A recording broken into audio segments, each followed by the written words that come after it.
ਲੋ ਜੀ ਅੱਜ ਪਾਕਿਸਤਾਨ ਸੈਮੀਫਾਈਨਲ ਜਿੱਤ ਗਿਆ। ਮਾਸ਼ਾਅੱਲਾ। ਇਹ ਬੰਦੇ ਕਹਿੰਦੇ ਸੀ ਜੀ ਬਾਬਰ ਤੇ ਰਿਜ਼ਵਾਨ ਕੁਝ ਨਹੀਂ ਕਰਦਾ, ਤੇ ਮੈਂ ਇਹਨਾਂ ਨੂੰ ਕਹਿ ਰਿਹਾ ਸੀ ਇਹ ਸਾਡੇ ਦੋ ਮੇਨ ਪਲੇਅਰ ਆ, ਜਿੱਦਣ ਚੱਲਣੇ ਉਹਨਾਂ ਨੇ ਮੈਚ ਧਾਣਾ। ਤੇ ਚੌਧਰੀ ਸਾਹਿਬ ਕਹਿੰਦੇ ਕੀ ਕਹਿੰਦੇ ਤੁਸੀਂ ਜੋ ਸਾਹਿਬ? ਯਾਰ ਮੇਰਾ ਕਹਿਣਾ ਹੈ ਕਿ ਮੈਚ ਨਾ ਜਿੱਦਾਂ ਸੈਮੀਫਾਈਨਲ ਚ ਆਏ ਆ ਇਹ ਉਦਾਂ ਹੀ ਮੈਚ ਜਿੱਤੇ ਉਹਨਾਂ ਨੇ ਜਿਤਾਇਆ, ਅਸੀਂ ਨਾ ਨਹੀਂ ਨਾ ਨਾ ਚੌਧਰੀ ਸਾਹਿਬ ਨਾਲ ਬੈਟਿੰਗ ਕੀਤੀ ਹੈ, ਪਰਫਾਰਮੈਂਸ ਸਦਕੇ ਜਾਵਾਂ ਤੁਹਾਡੇ।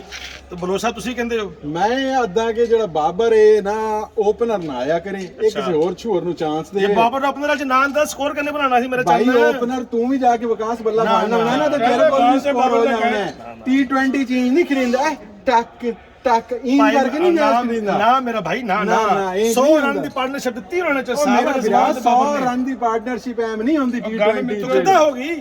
ਕਰਤੀ ਉਹਨਾਂ ਨੇ। ਉਹ ਕਰ ਦਿੱਤੀ ਇੱਕ ਮੈਚ ਚ ਕਰਕੇ ਤੇ ਚਾਰਾਂ ਚ ਹੱਕ ਗਿਆ ਵੀ ਉਹ ਨਾ ਭਾਈ ਜੀ ਮੇਨ ਸੈਮੀਫਾਈਨਲ ਵੱਡਾ ਮੈਚ ਦਾ ਪਲੇਅਰ ਹੈ ਬਾਬਰ। ਗੱਲ ਮਿੱਤਰੋ ਬੇਲੀਓ ਵੀਰੋ ਸੁਣੋ ਜੀ ਬਸ਼ੀਰ ਸਾਹਿਬ, ਜੋ ਵੀ ਆ ਪਾਕਿਸਤਾਨ ਜਿੱਤ ਗਿਆ, ਪਾਕਿਸਤਾਨ ਜ਼ਿੰਦਾਬਾਦ। ਪਰ ਗੱਲ ਇਹ ਵੀ ਹੈ ਸਾਹਿਬ, ਬਾਕੀ ਸਾਰੇ ਮੈਦਾਨਾਂ 'ਚ ਤੁਹਾਨੂੰ ਕੋਈ ਫਿਕਰ ਨਹੀਂ, ਕ੍ਰਿਕਟ ਦੀ ਬੜੀ ਬਹੁਤ ਫਿਕਰ ਹੁੰਦੀ ਬਹੁਤ ਫਿਕਰ ਹੈ, ਬਹੁਤ ਫਿਕਰ ਹੈ ਤੁਹਾਨੂੰ ਕ੍ਰਿਕਟ ਦੀ। ਬਾਬਰ ਦੀ ਜਿਹੜੀ ਪਰਫਾਰਮੈਂਸ ਹੈ ਨਾ, ਰਿਜ਼ਵਾਨ ਤੇ ਬਾਬਰ ਨੇ ਮੈਚ ਜਿਤਾਇਆ। ਸਾਡੇ ਬਾਦਲਾਂ ਨੇ ਪਹਿਲੇ ਟੋਨ ਸੈੱਟ ਕੀਤੀ ਤੇ ਬਾਬਰ ਤੇ ਰਿਜ਼ਵਾਨ ਮੇਨ ਜਿਹੜੇ ਕੰਟਰੀਬਿਊਟਰ ਤੇ ਬਾਅਦ ਚ ਹਾਰਸ ਵੀ ਖੇਲਿਆ।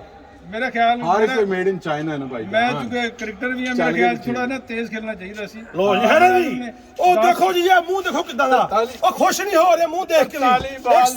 ਆ ਮੂੰਹ ਦੇਖੋ, ਆ ਮੂੰਹ ਹੈਗਾ ਬਲਸ ਲੈਵਲ ਦਾ। ਫੇਰ ਵੀ ਕਹਿੰਦੇ ਨਹੀਂ ਸ਼ੁਕਰ ਕਰੋ ਅੱਲਾ, ਯਾ ਅੱਲਾ ਤੇਰਾ ਸ਼ੁਕਰ ਆ ਅਸੀਂ ਸੈਮੀਫਾਈਨਲ ਜਿੱਤ ਗਏ। ਇਮਰਾਨ ਖਾਨ ਦੀ ਯਾਦ ਤਾਜ਼ਾ ਕਰਤੀ। ਪਾਕਿਸਤਾਨ ਜ਼ਿੰਦਾਬਾਦ, ਇਮਰਾਨ ਖਾਨ ਜ਼ਿੰਦਾਬਾਦ, ਬਾਬਰ ਆਜ਼ਮ ਜ਼ਿੰਦਾਬਾਦ। ਅੱਲਾ ਤੇਰਾ ਸ਼ੁਕਰ ਹੈ ਮੈਚ ਜਿੱਤ ਗਏ ਸੀ, ਪਰ ਬੜਾ